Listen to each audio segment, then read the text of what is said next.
குமரேச சதகம். முருகனாகிய குமரனை முன்னிலைப்படுத்தி பாடப்பட்ட 100 பாடல்களை கொண்ட நூலாதலின் இதனை குமரேச சதகம் என்றார்கள்.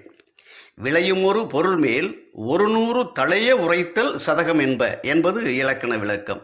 குமரேச சதகத்தின் ஆசிரியர் பெயர் குருபாததாசர். புதுக்கோட்டைக்கு பக்கத்தில் உள்ள புல்வயல் என்னும் ஊரைச் சேர்ந்தவர்.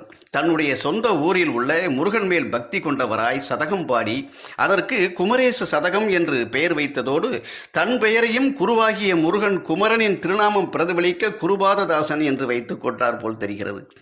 இவருடைய இயற்பெயர் முத்து மீனாட்சி. ஏறத்தாழ 200 ஆண்டுகளுக்கு முற்பட்டவராய் இருப்பார் போல் தெரிகிறது என்று ஆய்வாளர்கள் குறிப்பிட்டுள்ளார்கள். திருநீறு அணியும் முறை. பக்தியோடு சிவசிவா என்று திருநீற்றை பரிந்து கையால் எடுத்தும் பாரினில் விழாதபடி அண்ணாந்து செவியொடு பருத்த புயமீது ஒழுக நித்தம் விரல்களால் நெற்றியில் அழுந்தலுற நினைவாய் தரிப்பவர்க்கு நீடுவினை அணுகாது தேக பரிசுத்தமாம் நீங்காமல் நிமலன் அங்கே சக்தியொடு நித்தம் விளையாடுவன் முகத்திலே தாண்டவம் செய்யும் திரு சஞ்சலம் வராது பரகதி யுதவும் இவரையே சக்தியும் சிவனும் என்னலாம் மத்தினிய மேரு என வைத்து அமுதினை கடையும் மால்மருகன் ஆன முருகா மயிலேறி விளையாடு குகனே புல்வயல் நீடு மலைமேபு குமரேசனே. திருநீற்றை நெற்றியில் பூசுவதற்கென்று ஒரு முறை இருக்கிறது என்கிறார் குமரேச சதக ஆசிரியர். திருநீறு என்பது புனிதமானது. எனவே அதை கீழே சிந்தாமல் நெற்றியில் அணிய வேண்டும். அதுதான் முதலாவது நிபந்தனை. நாம் என்ன செய்கிறோம்? கோயிலில் கொடுக்கும் விபூதியை வலது கையில் வாங்கி இடது கையில் அதை தட்டி ஏதாவது ஒரு விரலால் எடுத்து நெற்றியில் பூசிவிட்டு மீதியை கோயிலின் தூண்களில் அல்லது சுவரில் தட்டிவிட்டு வந்து விடுகிறோம். இப்படி செய்யலாமா? யோசிக்க வேண்டிய விஷயம்தான். குமரேசதாசர் என்ன சொல்கிறார்? விபூதியை அண்ணாந்து பூச வேண்டும் என்கிறார். ஏன்? குனிந்து பூசினால் விபூதி கீழே சிந்திவிடும். அண்ணாந்து எப்படி பூச வேண்டும்? வலது கையின் பெருவிரல் சுண்டு விரல் தவிர்த்து மற்ற 3 விரல்களால் எடுத்து நெற்றி முழுவதும் பூசிக்கொள்ள வேண்டும். விபூதி சிந்தக்கூடாது. அப்படியே சில துளிகள் சிந்தினாலும் நம்முடைய தோள்களின் 2 புறமும் சிந்த வேண்டுமே தவிர கீழே சிந்தக்கூடாது. அப்படி பூசியவர்களுக்கு அவர்கள் செய்த பழைய வினை எதுவும் அவர்களிடம் அணுகாதாம். உடம்பு பரிசுத்தமாகும். அது மட்டுமல்ல, சிவபெருமான் தன்னுடைய துணைவியார் சக்தியோடு வந்து அவர்களுடைய முகத்தில் விளையாடுவாள் ஆனந்தமாக.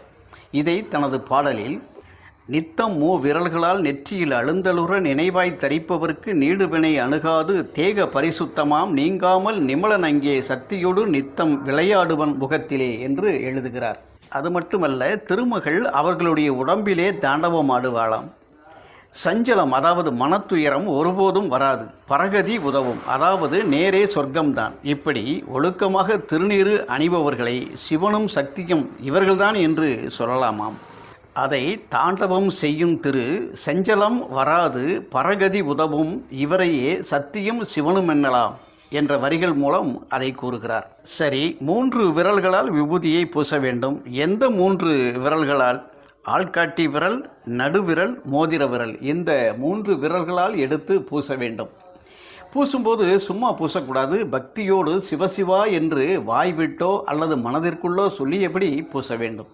அதை எப்படி கூறுகிறார் என்றால், பக்தியோடு சிவசிவா என்று திருநீற்றை பரிந்து கையால் எடுத்தும் பாரினில் விழாதபடி அண்ணாந்து செவியொடு பருத்த புயமீது ஒழுக பூச வேண்டும் என்கிறார். இப்படியெல்லாம் முறைப்படி பூசுகிறவர்கள் பார்வதியும் பரமசிவனும் போன்றவர்கள் முருகா என்று தன் இஷ்ட தெய்வமாம் புல்வயல் மேவு முருகனிடம் கூறுகிறார்.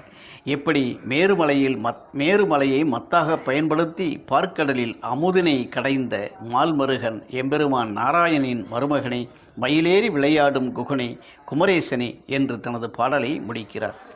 இன்றைய கம்ப்யூட்டர் யுகத்திலே இதெல்லாம் நடக்கக்கூடிய காரியமா என்று கேட்கிறது.